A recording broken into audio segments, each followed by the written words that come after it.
Nityanandam.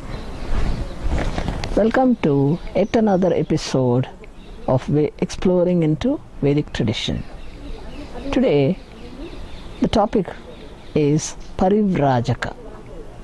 Let me explain to you as it is given in an Upanishad which has the same name, Parivrajaka Upanishad. Let me quote the lines and then explain to you. Sadguru Samipe Sakala Vidya Parishramagnyo Bhutva Vidvan Sarvam Aihika Amushmika Sukashramam Myatva Aishanatraya Vasanatraya Mamatva Ahankaradikam Vamana He Madigamya Moksha Margaika Sadhano Brahmacharyam Samapya Grihi Bhavet Grihat Vani Bhave Bhutva Pravrajet Edi Va Itaratha Brahmacharyad Eva Pravrajet Grihat Va Vanat Va Atha Punaravrati Va Vrati Va Snatako Va Asnatako Va Utsanna Agnir Anagniko Va Yadahareva. And it goes on. Let me explain to you the basic meaning.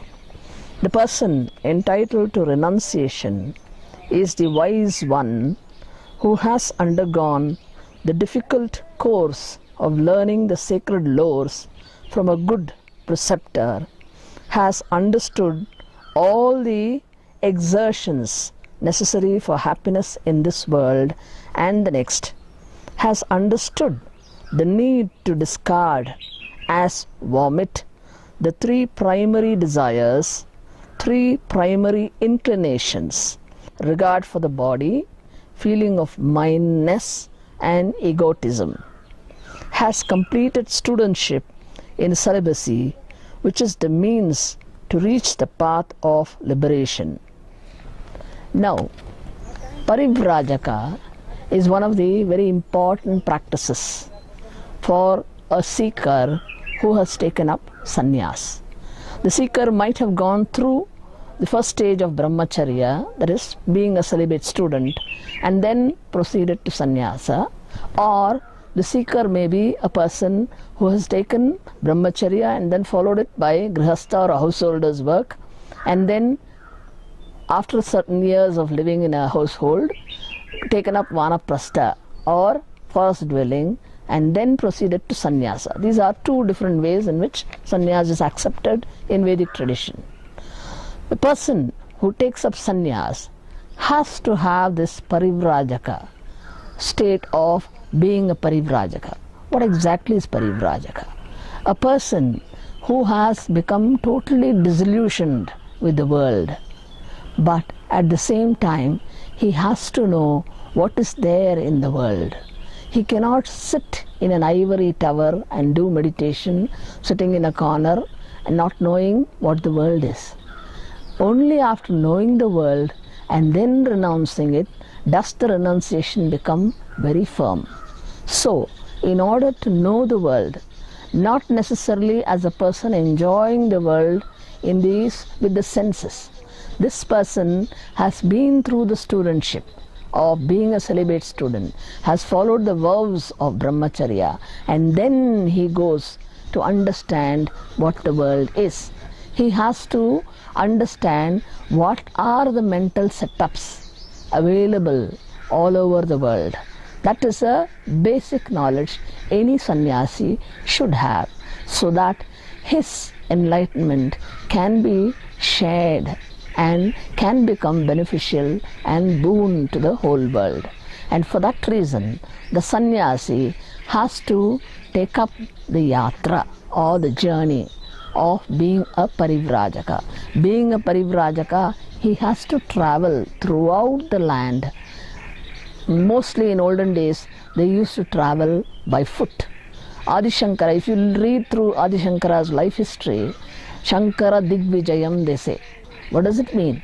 Shankara traveled on foot. In those days, there was no conveyance at all, except maybe bullock cart might have been there. Beyond that, no conveyance was available. So he had to travel on foot, and this he did, mind you, within 32 years of his life. At the age of 32, he attained samadhi. So within that period, he walked through the entire land, covered the entire place, went on pilgrimage to all the sacred centers, and established his ideologies. So that was the Parivrajaka Yatra he undertook. And during that yatra, the sannyasis go through each and every village, and they come to know the mental setup of people at the grassroots level. How is it possible other than you go there and live with them? And moreover, Parivrajaka sannyasis have very different set of rules. They have to take food only as a charity given by people, and they cannot stay beyond a certain limit, or maybe at the most 1 week or 10 days. Beyond that, they have to keep moving. Why? What are these rules meaning? The meaning is that they should not become settled in one place. The mind should not get settled in one place.